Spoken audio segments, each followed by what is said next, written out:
Hello scorpions and welcome to my channel the healing goddess Hindi. इस वक्त हो रहे हैं 4:44 PM। What a coincidence. और 4:44 नंबर जो है एंजल नंबर, उसका मीनिंग होता है there is nothing to worry about in your life, love and life purpose. यानी कि आपको किसी भी चिंता की ज़रूरत नहीं है। तो ये एक मैसेज मिल गया है आपको तुरंत एंजल नंबर्स के थ्रू। आइए स्टार्ट करते हैं आपकी एक्सक्लूसिव रीडिंग और जानते हैं कैसा होगा आपका अगस्त 2020 का महीना। आपका पहला कार्ड है 5 of wands in reverse, 2 of cups in reverse and S of swords upright.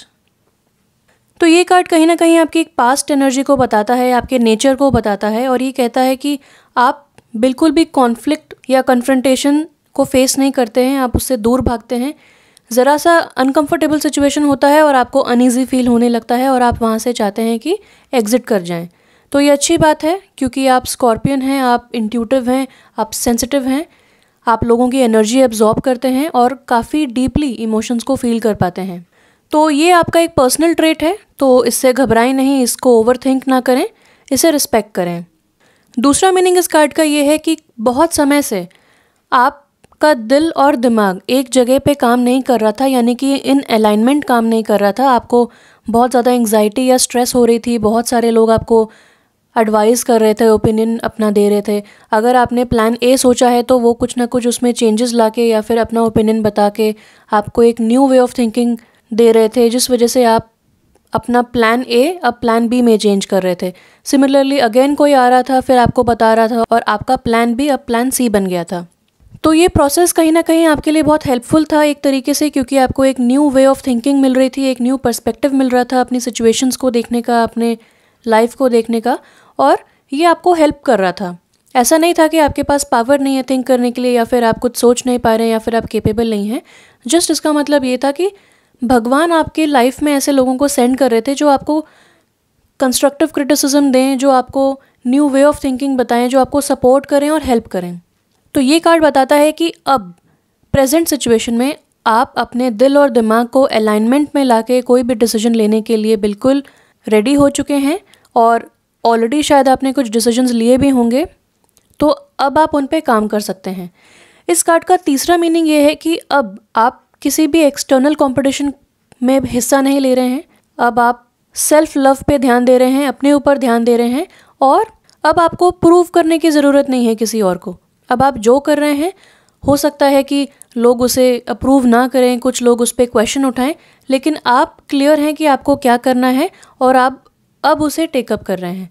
यानी कि आप अपना पाथ अहेड जान चुके हैं और अब आप उस पर काम कर रहे हैं, चाहे कुछ लोगों को उसमें खुशी हो या ना हो, लेकिन आप उसमें चल रहे हैं। और अब आपका कंपटीशन अपने आप के साथ है। इनफैक्ट आप कंपटीशन में ही नहीं हैं, आपका पर्सपेक्टिव ही चेंज हो चुका है और सेल्फ लव से आप स्टार्ट कर रहे हैं। Talking of self love, 2 of cups in reverse का कार्ड भी यही बताता है, एग्जैक्टली यही बताता है कि आपको सेल्फ लव पे इस वक्त ध्यान देना है। आप में से बहुत से लोग हैं जो सिंगल हैं, अपना प्रिंस चार्मिंग ढूंढ रहे हैं, अपनी फ्यूचर वाइफ ढूंढ रहे हैं। तो ये कार्ड आपको बताता है कि आपको एक्सटर्नल सिचुएशंस या लोगों में या वर्ल्ड में लव ढूंढने की ज़रूरत नहीं है। आपको जो भी लव आपके अंदर है, आप सबसे पहले अपने आप को दें। Start with self love. जब आप अपने आप को अनकंडीशनली लव करेंगे तो आप अपने आप से किसी और को कंपेयर नहीं करेंगे, आप कंपटीशन नहीं करेंगे, आप इन्फीरियॉरिटी कॉम्प्लेक्स नहीं फील करेंगे। आप जो भी करेंगे बहुत प्यार से करेंगे, पीसफुली करेंगे, और जैसा कि आपको कन्फ्रंटेशन पसंद नहीं है, आपको ज़रूरत ही नहीं पड़ेगी किसी को कन्फ्रंट करने की। टॉकिंग ऑफ कन्फ्रंटेशन, ये कार्ड ये भी बताता है कि ऐसा ज़रूरी नहीं है कि हमेशा हम किसी चीज़ को अवॉइड कर जाएं। अगर कोई चीज़ बैठ के प्रॉपरली डिस्कस हो सकती है, अगर लोग उसमें भले ही क्रिटिसाइज़ कर रहे हैं लेकिन कंस्ट्रक्टिव क्रिटिसिज्म दें और आपको कुछ हेल्प करने की कोशिश करें, तो ऐसी सिचुएशन को अवॉइड ना करें, ऐसे डिस्कशन को अवॉइड ना करें। क्या पता आपको कोई नया पर्सपेक्टिव मिल जाए, क्या पता आपको कोई नया तरीका मिल जाए, कुछ चेंजेस आपको मिल जाए, कोई नया आइडिया मिल जाए। तो हर समय ज़रूरी नहीं होता है कि हम कन्फ्रंटेशन को या डिस्कशन को अवॉइड करें, क्योंकि कभी कभार इस तरीके से हम इमोशंस को या चीज़ों को अपने मन में रखते हैं और एक्सप्रेस नहीं कर पाते हैं। तो बहुत ज़्यादा ज़रूरी है इस वक्त एक्सप्रेस करना अपना ट्रुथ। अगर आपको कुछ पसंद नहीं है तो आप बाउंड्रीज़ बनाएं, लोगों को बताएं कि आपको ये चीज़ पसंद नहीं है।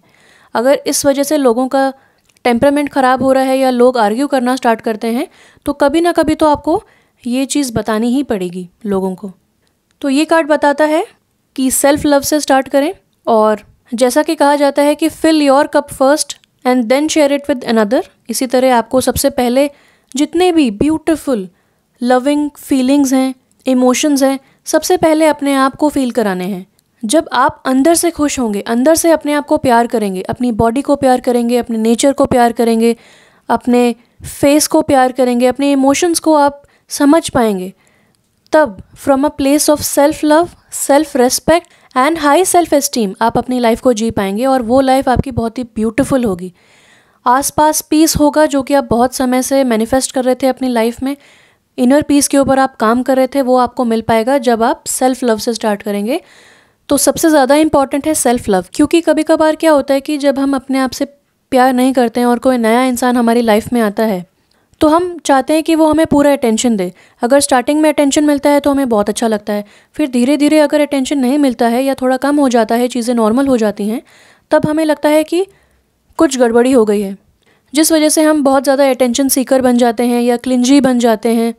बार बार टेक्स्ट करना, बार बार कॉल करना, इस तरह दूसरे इंसान को भी फ्रस्ट्रेशन होता है, जो कि दिखाता है कि आप इन्फीरियरिटी कॉम्प्लेक्स से गुजर रहे हैं। तो आपको बहुत ज़्यादा ज़रूरत है, और किसी को भी before going into a relationship बहुत ज़्यादा ज़रूरत है कि अपने सेल्फ वर्थ को समझें, अपनी अचीवमेंट्स को समझें, सेल्फ लव दें अपने आप को, और कॉन्फिडेंट रहें चाहे आप जैसे भी हों। आप अपने आप को एक्सेप्ट करें। सेल्फ एक्सेप्टेंस बहुत इंपॉर्टेंट है। जैसा भगवान ने आपको बनाया है, आप यूनिक हैं, आप कंप्लीट हैं, और आप ब्यूटीफुल हैं। यानी कि कोई पर्सन या मटेरियल पोजेशन आपको उतना सुख नहीं दे पाएगा जितना सेल्फ लव दे पाएगा। कुछ लोगों के लिए 2 ऑफ कप्स का कार्ड ये भी बताता है कि अब आपका रिलेशनशिप उतना बैलेंस्ड नहीं है, कहीं ना कहीं मिसकम्युनिकेशन हो रहा है, एक दूसरे का पॉइंट ऑफ व्यू आप समझ नहीं पा रहे हैं, आउट ऑफ सिंक हैं एक दूसरे से, और अपने प्रीवियस सेल्फ को आउटग्रो कर चुके हैं। यानी कि अब आपके इमोशंस एंड एनर्जी का गिव एंड टेक इम्बैलेंस्ड है इस रिलेशनशिप में। तो शायद आप ब्रेकअप एक्सपीरियंस करेंगे या falling out of a relationship को एक्सपीरियंस करेंगे, और वो आपके भले के लिए होगा, क्योंकि ये रिलेशनशिप अब आपकी लाइफ में वैल्यू ऐड नहीं कर रहा है, और अब आपको आगे मूव करना है अपनी नई ज़िंदगी के साथ। और कहीं ना कहीं शायद ये रिलेशनशिप उस नए आइडिया या फिर आपके हायर सेल्फ के साथ अलाइन नहीं होता है, तो अब आपको मूव ऑन करना है। तो आगे बढ़ने के लिए कुछ लोगों से आपको नाता तोड़ना पड़ेगा, कुछ दरवाजे बंद करने पड़ेंगे। तो उसके लिए बुरा ना माने, आगे बढ़ते रहें, because the show must go on.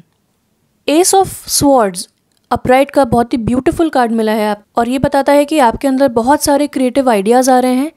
Intellectually आप बहुत ज़्यादा स्टिमुलेटेड फील कर रहे हैं, क्योंकि स्वॉर्ड्स दर्शाता है इंटेलेक्चुअल रेल्म को, इंटेलिजेंस को, और एस दर्शाता है न्यू बिगिनिंग्स को।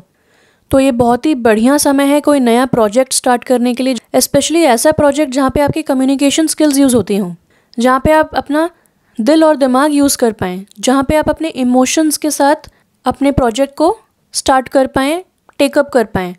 और ये कार्ड ये भी बताता है कि हो सकता है आप on the verge of a breakthrough हैं, यानी कि आपको एक बहुत नया आइडिया आने वाला है, और कोई नया प्रोजेक्ट शायद आपकी लाइफ में आएगा, या फिर प्रेजेंट प्रोजेक्ट्स को या करियर को और ज़्यादा बेहतर करने के लिए कोई नया पर्सपेक्टिव आएगा। सडनली से ऐसा कोई रियलाइजेशन आएगा जिससे आपको लगे कि अरे वाह, इससे तो मेरी पूरी लाइफ चेंज हो सकती है, इससे तो ये प्रोजेक्ट या करियर बहुत ही ज़्यादा आगे बढ़ सकता है। और आपका पर्सपेक्टिव चेंज होने वाला है दुनिया की तरफ, यानी कि अब आप चीज़ों को बहुत ही डिफरेंट तरीके से देखेंगे, बहुत ही डिफरेंट नज़रिए से देखेंगे। और अगर कोई इश्यूज़ आपको पहले से ट्रबल कर रहे थे, तो अब आपको एक सडनली न्यू आइडिया आएगा जिससे आपको लगेगा कि ये तो बहुत ही सिंपल सिचुएशन है, इतनी प्रॉब्लमेटिक है भी नहीं, और आप उसे properly step by step solve कर पाएंगे। बहुत ज़्यादा ज़रूरत है आपको अपने आप को मेंटली और इंटेलेक्चुअली स्टिमुलेट करने की, तो आपको मेडिटेशन इस वक्त स्टार्ट करना चाहिए, ताकि कोई भी मेंटल चैटर है, कोई भी डिस्ट्रैक्शंस है, उससे आप ऊपर उठ पाएँ। और क्योंकि आपका माइंड इस वक्त एक्सपेंशन मोड में है, यानी कि आप बहुत ज़्यादा आइडियाज़ ला पाएंगे अपने दिमाग में, बहुत आपको इंट्यूटिव गाइडेंस मिल रही है, आपको न्यू पर्सपेक्टिव मिल रहा है, ब्रेक थ्रू मिल रहा है। तो इस सिचुएशन को आप एम्ब्रेस करें, बाहें खोल के एम्ब्रेस करें इस सिचुएशन को। आपकी लाइफ एकदम चेंज होने वाली है अगस्त में। और कोई ना कोई न्यू अपॉर्चुनिटी प्रेजेंट होने वाली है आपके सामने, तो आप उसे ग्रैब करें बोथ हैंड से। आपको रिकॉग्नाइज करना है उस अपॉर्चुनिटी को जैसे ही वो आपके लाइफ में प्रेजेंट होती है, और बिल्कुल भी डिले नहीं करना है। और ये सिचुएशन आपकी लाइफ में बहुत ज़्यादा क्रिएटिविटी लाएगी और इंटेलेक्चुअल एबिलिटीज़ आपकी एनहांस हो पाएंगी। तो आप इंस्पायर्ड फील करेंगे राइटिंग लेसन्स लेने के लिए, राइटिंग क्लासेस लेने के लिए। अगर आपने ऑलरेडी राइटिंग क्लासेस ली हुई हैं तो अब आप इंस्पायर होंगे कोई न्यू बुक लिखने के लिए, पब्लिक स्पीकिंग करने के लिए। हो सकता है आप थोड़े से झिझक रहे हो, हेजिटेशन हो रहा हो आपको कुछ समय से, और आप पब्लिकली कुछ बताना चाहते हो, कुछ नया प्रोजेक्ट लेना चाहते हो, तो इस वक्त आप कॉन्फिडेंस ला पाएंगे अपनी लाइफ में और पब्लिक स्पीकिंग की तरफ बढ़ पाएंगे। और ऐसी किसी चीज़ में इन्वॉल्व होंगे जिसमें ज़्यादा ब्रेन पावर अब यूज़ होगी, आपकी इंटेलेक्चुअल पावर्स यूज़ होंगी। तो ये कार्ड ये भी बताता है कि अगर फ्यूचर में आप कुछ टेकअप करते हैं और थोड़े से चैलेंजेस आपकी लाइफ में आते हैं तो उनसे आप डरे नहीं, रुके नहीं, क्योंकि आपको एक सक्सेस माइंडसेट बना के रखना है और सक्सेस आपकी ही है। ये जो क्राउन है वो आपका है और आपको लीड करना है और टेक चार्ज करना है अपनी लाइफ का। आगे बढ़ते हैं आपके ओरेकल कार्ड्स की तरफ। ये बताता है time management. Place your priorities at the top of your to do list and don't allow distractions to deter your focus. तो ये कार्ड इस कार्ड से बहुत ज़्यादा रेजोनेट करता है। ये कार्ड बताता है कि आपको मेडिटेट करना चाहिए, अपने लाइफ को रीप्रायोरिटाइज़ करना चाहिए। अगर न्यू बिगनिंग्स आपकी लाइफ में आ रही हैं तो आपको उनके लिए स्पेस बनानी है, यानी कि आपको प्रिपेयर्ड रहना है mental, physical and emotional changes के लिए। आपको मेडिटेट करना है ताकि आप डिस्ट्रैक्ट ना हो सकें और हमेशा अपना फोकस बना के रख सकें। टाइम मैनेजमेंट बहुत सही रहेगा आपके लिए, बहुत ज़्यादा ज़रूरत है इस वक्त टाइम मैनेजमेंट की, क्योंकि अगर आपको अपनी नॉर्मल स्केड्यूल से टाइम निकालना है कुछ न्यू टेकअप करने के लिए तो आपको अपना टाइम मैनेज करना पड़ेगा। क्रिएटिवली सोचने के लिए आपको स्ट्रेस हटाना पड़ेगा अपनी लाइफ में से। इसीलिए आपको थोड़ा टाइम डेजिग्नेट करना है रोज़ अपने लिए, ताकि आप अपने क्रिएटिव एक्टिविटीज़ को, एंडीवर्स को परस्यू कर पाएँ। आपका अगला कार्ड है Ostara fertility. It is the perfect time for you to start new projects, access new ideas and give birth to new conditions. Beautiful confirmation to this card. ये दोनों cards यही बताते हैं कि आपकी लाइफ में अब एक न्यू आइडिया आने वाला है, कोई नया प्रोजेक्ट आने वाला है। बहुत सारे प्रोजेक्ट्स भी आ सकते हैं, या फिर कुछ न्यू कंडीशंस को अब जन्म मिलने वाला है आपकी लाइफ में। तो फर्टिलिटी का कार्ड बताता है कि ये बहुत ही ब्यूटीफुल समय है, परफेक्ट समय है कुछ नया स्टार्ट करने के लिए, और ये परफेक्ट टाइम है, यानी कि टाइम मैनेजमेंट करके आपको इस पर पूरा ध्यान देना है। ऐसा ना हो कि आप अपनी रोज़मर्रा की ज़िंदगी में बिज़ी हो जाएं और इस अपॉर्चुनिटी को एक्सेस ना कर पाएँ या इस अपॉर्चुनिटी को रिकॉग्नाइज एंड परस्यू ना कर पाएँ। इसीलिए डेली टाइम निकालें। नेक्स्ट कार्ड है आपका music for manifestation. To manifest rapidly think of your desire while you chant, hum, sing और प्ले म्यूज़िक। तो अगर आप बहुत समय से कोई म्यूज़िकल इंस्ट्रूमेंट की तरफ अट्रैक्ट हो रहे थे या बहुत समय से रीस्टार्ट करना चाह रहे थे अपना म्यूज़िकल इंस्ट्रूमेंट प्लेइंग, या फिर आप सिंगिंग में इंटरेस्टेड हैं या फिर सिर्फ म्यूज़िक सुनने में इंटरेस्टेड हैं, तो ये कार्ड आपको इनकरेज करता है कि अब आपको म्यूज़िक सुनते सुनते अपने डिज़ायर्स पे ध्यान देना है। क्योंकि जब आप म्यूज़िक सुनेंगे आप अपने इमोशंस से इन ट्यून हो जाएंगे, आप रिलैक्स्ड हो जाएंगे, और उस समय ना तो आपको फ्यूचर की टेंशन रहेगी, ना आपको पास्ट का कोई गम रहेगा। आप प्रेजेंट में जिएंगे जब आप म्यूज़िक सुनेंगे। और क्योंकि आप डीपली फील कर पाते हैं इमोशंस, क्योंकि आप स्कॉर्पियन हैं, तो आप म्यूज़िक का इस्तेमाल कर सकते हैं अपने बेनिफिट के लिए। और मैं एक पर्सनल रिकमेंडेशन देना चाहूँगी, आपकी मर्ज़ी है अगर आप इसको सुनना चाहें कि नहीं। उस्ताद नुसरत फ़तेह अली खान साहब का आप गाना सुन सकते हैं। बहुत सारे उन्होंने गाने गाए हैं, कवालीज़ गाए हैं। वो थोड़े टाइम टेकिंग हैं, और उन गानों को जब आप सुनेंगे तो आपकी लाइफ में एक ठहराव आएगा। आपको लिरिक्स सुन के बहुत ज़्यादा क्रिएटिविटी फील होगी, आप उनको अप्रिशिएट कर पाएंगे कि कितने beautiful and well thought out songs उन्होंने लिखे हैं, उन्होंने गाए हैं, कितने ब्रिलियंट हैं वो। और आप एक पीसफुल म्यूज़िक की तरफ जा पाएंगे, जैसा कि इस पूरे कार्ड में एक बहुत ही ड्रीमी इफेक्ट है, बहुत ही पीसफुल इफेक्ट है। तो आप अपनी लाइफ में पीस, ठहराव और हैप्पीनेस ला पाएंगे। और अगर आपको ऐसे कुछ गाने सुनने हैं जो आप बचपन में सुनते थे, जिससे आपको फीलिंग ऑफ नॉस्टैल्जिया आता है, तो आप वो भी सुने। आपको तो बहुत ही अच्छा लगेगा। अगर आप 80s के, 90s के, 70s के गाने सुनना चाहें तो वो भी आपकी लाइफ में बहुत ज़्यादा हैप्पीनेस लेके आएंगे, और आप दोबारा अपने चाइल्डहुड में पहुंच जाएंगे और आपको बहुत हैप्पीनेस का एहसास होगा। आपका अगला कार्ड है और लास्ट कार्ड है एक्सरसाइजेस की।